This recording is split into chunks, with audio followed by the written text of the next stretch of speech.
औज़ुबिल्लाहिमिनश्शैतानिर्रजीम बिस्मिल्लाहिर्रहमानिर्रहीम अस्सलामु अलैकुम वरहमतुल्लाहि वबरकातुहू।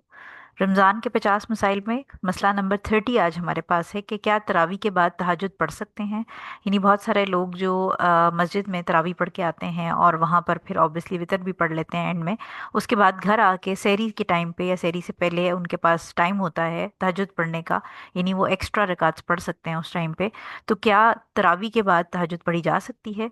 इसके बारे में हम एक नरेशन देख लेते हैं। कैस बिन तल्क रजी अल्लाह ताला अन्हो फरमाते हैं कि तल्क बिन अली रमज़ान में एक दिन हमारे पास आए और हमारे ही पास सौम की और इफ्तार किया। फिर उसी रात हमें नमाज पढ़ाई और वितर भी पढ़ाई। फिर अपनी मस्जिद में गए और अपने साथियों को नमाज पढ़ाई, और जब वितर पढ़ यानी वितर पढ़नी बाकी रह गई तो एक शख्स को आगे कर दिया और कहा, अपने साथियों को वितर पढ़ाओ, क्योंकि मैंने अल्लाह के रसूल सल्लल्लाहु अलैहि वसल्लम से सुना है, आपने फरमाया कि एक रात में दो वितर नहीं है। सो इससे हमें ये पता चलता है कि अगर कोई शख्स तरावी इमाम के साथ पढ़ के और मस्जिद में उन्होंने पढ़ ली है और साथ वितर भी पढ़ लिए हैं और वो अब तहज्जुद पढ़ना चाहते हैं तो ये जायज़ है। वो तहज्जुद घर पे आके पढ़ सकते हैं। एक्स्ट्रा नफिल अगर वो पढ़ना चाहते हैं तो वो पढ़ सकते हैं, लेकिन वितर और नहीं पढ़ेंगे।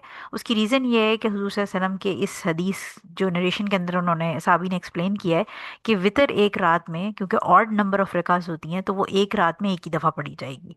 तो इसलिए अगर आप इमाम के साथ पढ़ आए हैं और घर आके आप एक्स्ट्रा और नवाफिल अदा करना चाहते हैं, या तहज्जुद के टाइम पे जो last one third of night है उसके अंदर एक्स्ट्रा रिकाज अदा करना चाहते हैं, तो वो बिल्कुल आप अदा कर सकते हैं। लेकिन उसमें फिर आप वितर मजीद अदा नहीं करेंगे, क्योंकि वो ऑलरेडी आप अदा कर चुके हैं। सो इसमें कन्फ्यूजन आई होप कि क्लियर होगी आपकी। एक्स्ट्रा नवाफिल पढ़ना बिल्कुल जायज़ है, आप अदा कर सकते हैं। वितर के मामले में ख्याल रखिए, वितर दोबारा नहीं पढ़ा जाएगा। अगर आपने इमाम के साथ एक दफ़ा पढ़ ली है तो फिर वितर आपका एक रात में एक ही दफ़ा पढ़ा जाएगा। And I hope this answers the question. Allah knows best. Assalamu alaikum wa rahmatullahi wa barakatuh.